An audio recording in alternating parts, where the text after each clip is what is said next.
আসসালামু আলাইকুম। Hello everyone, কেমন আছেন? আশা করি ভালো আছেন। দেখতে পাচ্ছেন যে আজকে হাইব্রিড পিএইচ আমি গতবার কোটা থেকে করেছি। এবার এটা আমি 2026-এ আপনাদেরকে আবার এরকমভাবে দানা দিব ইনশাল্লাহ। আমি দীর্ঘ 2-3 বছর যাবৎ সেম লালতি কোম্পানির এই হাইব্রিডটাই করি।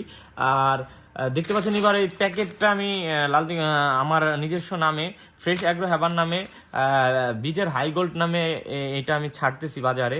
তো ইনশাল্লাহ লাস্টের দিকে আর অল্প কিছু হাইব্রিড আছে, যদি কারো লাগে হাইব্রিড ইনশাল্লাহ দেওয়া যাবে। জাতটা পরিপুষ্ট অ্যাকোরেট থাকবে, লালতি কোম্পানির থেকে করা। অনেকে অনেকভাবে বলে বিক্রি করতেছে, তবে আপনি দেখেন যে আমি পিএসটা সহ আজকে এই জন্য ভিডিওটা করতে আসছি। আর এই যে কিং দানা ফুয়েল প্যাকেটের এই কিং দানাটা একটু ক্যামেরা গাও। এই যে কিং দানা দেখেন, আমার দানার সাইজটা পুরা একই ক্যাটাগরির একই কোয়ালিটির সাইজে হবে। কিং দানাটা অন্যান্য বাজারের অন্যান্য দেশাল জাতের যে ইয়াটা, তার মধ্যে এটা আমি মনে করি যে কিং দানাটা একটু অন্যতম। এটা অধিক সংরক্ষণ করেও রাখা যায়, আবার দীর্ঘদিন বাজার দর দেখেও বিক্রি করা যায়।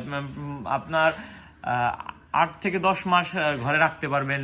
তো আমি বলবো যে দেশাল জাতের মধ্যে কিং দানাটা বেস্ট হবে। আমরা চাষি হিসেবে আমি এইটুকু আপনাদেরকে বলতে পারি। আর হাইব্রিডের কথা, লালতি কোম্পানির উপর মানে আমার দীর্ঘ বিশ্বাস যে এই কোম্পানির এই বীজটা, আমরা সেকেন্ড জেনারেশনের এই বীজটা খুবই মার্কেটে পাইছি। বিশেষ করে আমি কিছু মাল আমার প্রথম দিকে ছেড়ে দিচ্ছি, এখন মালের দাম হাইব্রিডের একটু আপ হওয়ার কারণে মোটামুটি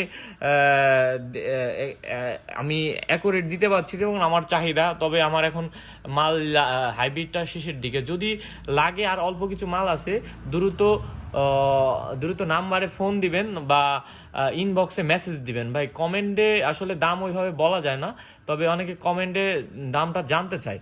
তবে আসলে কমেন্টে বাজার দর আপ ডাউন হওয়ার কারণে বা অনেক সময় দেখি একটা কমেন্ট করলে ওই কমেন্টটা থেকে যায়, পরবর্তীতে বাজার বাড়লে ওই কমেন্টটা মানে ওই অনুযায়ী অনেকে চান যে ভাই আপনি তো এই কমেন্টে লিখছেন, তো ওইভাবে আসলে দেওয়া যায় না। তবে আপনি এটুকু আস্থা রাখতে পারেন যে যদি বীজ একটু কম বেশি নেন, তো সেক্ষেত্রে যেহেতু আমার বাসার উৎপাদিত বীজ, আপনি বাসায় আসবেন ইনশাল্লাহ আমি কম বেশি করে রাখতে পারবো। তো সবাই ভালো থাকবেন। আসসালামু আলাইকুম।